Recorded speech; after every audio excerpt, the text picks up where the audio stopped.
अस्सलाम वालेकुम नाज़रीन, डॉक्टर दानिश रियल फोकस के साथ हाजिर है। पीपल्स पार्टी, JUI, PMLN इत्तेहादियों में अब चेगोमोइयाँ शुरू हो गई हैं। इख्तलाफात मैं पहले ही बता चुका हूँ शुरू हो चुका है। चीज़ें आगे बढ़ रही हैं, मफादात देखे जा रहे हैं, अगला इलेक्शन देखा जा रहा है, अगली हुकूमत देखी जा रही है। नवाज़ शरीफ आने की बात कर रहे हैं, नवाज़ शरीफ को लाने की बात की जा रही है, मरियम नवाज़ साहबा को लाने की बात कर रही है, शहबाज शरीफ को दोबारा वज़ीर आज़म करने की बात की जा रही है। पीपल्स पार्टी की बिलावल भुट्टो को वज़ीर आज़म के तौर पर ऐलान किया जा चुका है। बिलावल भुट्टो वाज़ेह तौर पर पीपल्स पार्टी के मफादात को तहफ़्फ़ुज़ देते हुए इत्तेहादियों के साथ उनके इख्तलाफात नज़र आ रहे हैं। JUI अपने मफादात की बुनियाद पर सियासत कर रही है, आगे बढ़ रही है। इत्तेहाद रोज़ बरोज़ जो है वो कमज़ोर होता जा रहा है, इख्तलाफात बढ़ते जा रहे हैं, पॉइंट्स निकलते जा रहे हैं। माजी में व्लॉग्स बहुत से हैं जिसके ऊपर मैंने बताए हैं, अब भी मैं बताता हूँ। देखिए, आने वाले वक्त में एक बहुत अहम चीज़ होने वाली है और उसके बारे में ज़रा सा हम बात कर लेते हैं। पाकिस्तान की सियासत में ये जो कॉन्स्टिट्यूशन है, पाकिस्तान का कॉन्स्टिट्यूशन पार्लिमानी है, सदारती नहीं है। पिछले दिनों बहुत सारे लोग कोशिश कर, लेकिन एक ज़माने में हालांकि सदारती निज़ाम इस मुल्क में नहीं आया है। जिस सदारती निज़ाम को पाकिस्तान में देखा गया है वो इस तरह है कि निज़ाम सदारती इस तरह से हो गया कि सदर को ताकत दे दी गई 58(2)B की, और सदर जो है वो इख्तियार रखने लगे। लेकिन सदारती निज़ाम इस तरह से नहीं है। सदारती निज़ाम में पूरा का पूरा कॉन्स्टिट्यूशन मसलन सदारती निज़ाम के तहत होकर पार्लिमानी है, फिर सदारती बनेगा, फिर सदर का इलेक्शंस डायरेक्ट आवाम से होगा। इस तरह नहीं कि 76,000 कॉन्स्टिट्यूंसी वोट बन जाएं या फला हो गए, या फिर कोई शख्स जो है वो हुकूमत में आ जाए या कोई डिक्टेटर बन जाए, हुकूमत में आ जाए और वो सदर का ऐलान कर दे और सारी ताकत अपने ऊपर ले ले। नहीं, पूरा एक निज़ाम है इसका सदारती। इसमें इलेक्शन भी सदर होगा और अवाम डायरेक्ट चुनेगी, और फिर कैबिनेट जो है वो MNAs के बजाय ब्यूरोक्रेसी से ली जाएगी, टेक्नोक्रेट से लिया जाएगा, और MNA इलेक्शन भी होगा और पार्लियामेंट भी होगी, लेकिन ताकत इख्तियार वन मैन के पास होगा। ये बड़ा एक तवील मजबूत। लेकिन अभी जो सबसे इम्पोर्टेंट मसला है वो ये है कि निज़ाम पार्लियामेंट का है। सदर बेसिकली एक सेरेमोनियल पोस्ट है, लेकिन इस सेरेमोनियल पोस्ट होने के बावजूद भी सदर के पास कुछ चीज़ें ऐसी हैं जिसकी बुनियाद पर वो हुकूमत के लिए मसाइल खड़े करता है। अब आरिफ अलवी को ही देख लीजिए। आरिफ अलवी साहब सदर थे, लेकिन हुकूमत के लिए कितने मसले पैदा कर दिए। कहीं कोई उनके पास फाइल आती थी समरी तो उसको रोक लेते थे, कहीं उसको वापस भेज देते थे, कहीं उसके ऊपर सुप्रीम कोर्ट में भेज के उससे एडवाइस लेते थे, जिससे क्या होता था, ये चीज़ें डिले होती थी। हालांकि उनके इख्तियार में कुछ नहीं था। वो अगर सुप्रीम कोर्ट को भेज रहे हैं तो सुप्रीम कोर्ट के पास चली गई, उनके ज़रिए रास्ते में सुप्रीम कोर्ट अगर हुकूमत के इस एक्शन से मुत्तफिक नहीं है तो उन्होंने एडवाइजरी जुडिक्शन के तहत एडवाइस दे दी। हालांकि इसके ऊपर पाबंद होना नहीं चाहिए। माजी में 63A के हवाले से सदर ने जो सुप्रीम कोर्ट को दिया था आपका कि जी इसके ऊपर आप अपनी राय दें, एडवाइस दें, वो ऑफिशियल जुडिक्शन के तहत नहीं था, वो था एडवाइजरी जुडिक्शन के तहत, जिसका नतीजा ये निकला कि उन्होंने एडवाइस दी लेकिन हुकूमत ने उसको हुक्म समझ के मान लिया और अपनी ही प्रोविंशियल हुकूमत ख़त्म कर दी। अब ये तो आपकी अकल की बात है। तो सदर का ये फ़ायदा होता है। सदर का ये भी फ़ायदा है कि जनाब बिल पास हुआ, आपने भेजा, उन्होंने उसको वापस फेंक दिया कि नहीं जी इसमें तो सही नहीं है, आप इसको देखें, टाइम कंज्यूम। लेकिन ऐसे सदर के पास डायरेक्टली कोई ताकत नहीं होती है, नहीं होती।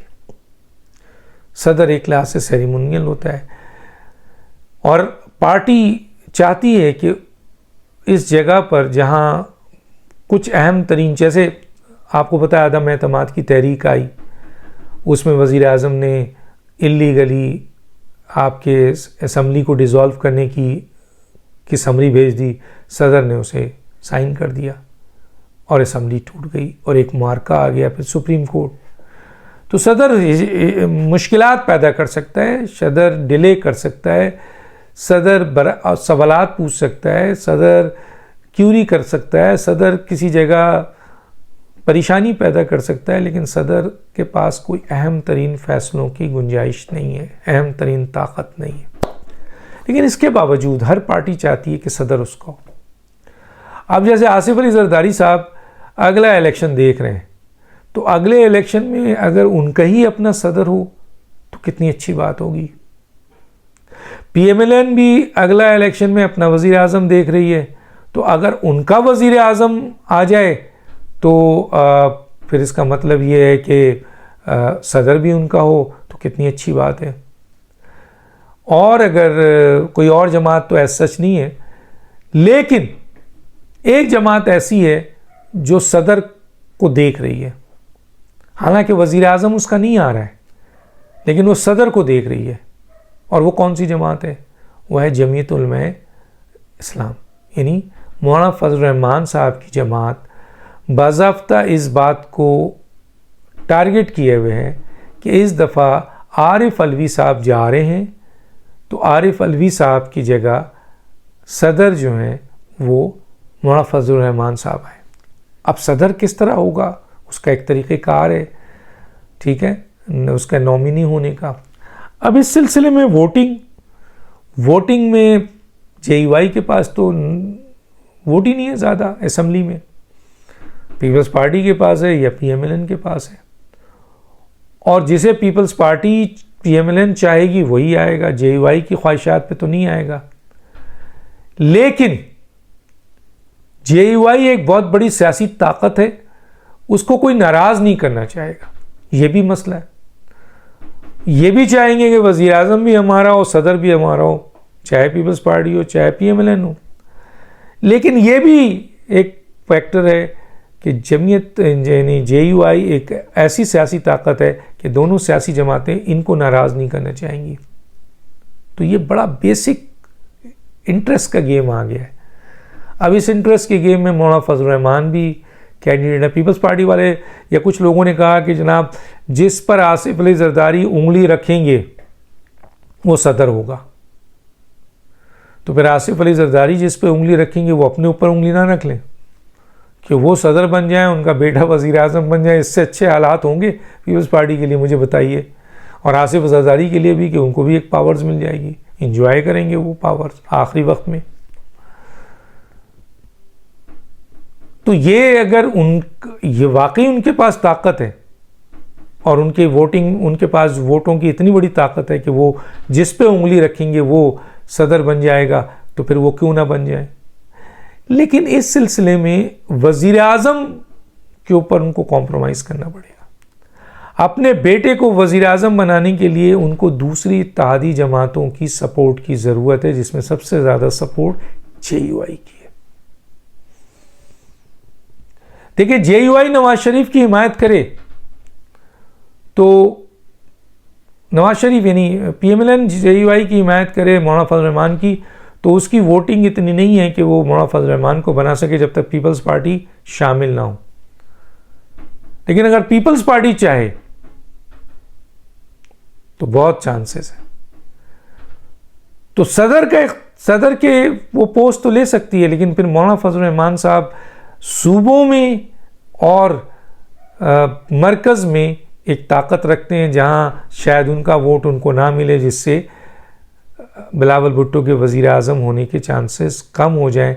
तो चुनांचे मुझे ये लगता है कि मौलाना साहब अगर अपने स्टैंड पे खड़े रहे कि मैंने ही सदर बनना है, तो फिर आसिफ अली जरदारी साहब के लिए जिसको वो पॉइंट उंगली रखेंगे वो मौलाना फजल रहमान साहब ही होंगे, ताकि कुछ एग्रीमेंट, कुछ बातें ऐसी हो जाएं जो इलेक्शन के बाद JUI पीपल्स पार्टी के साथ खड़ी हो और बिलावल भुट्टो को वोट दे, और सूबों में जहां JUI की हुकूमत बनने जा रही हो पीपल्स पार्टी को अहम सीटें दी जाए।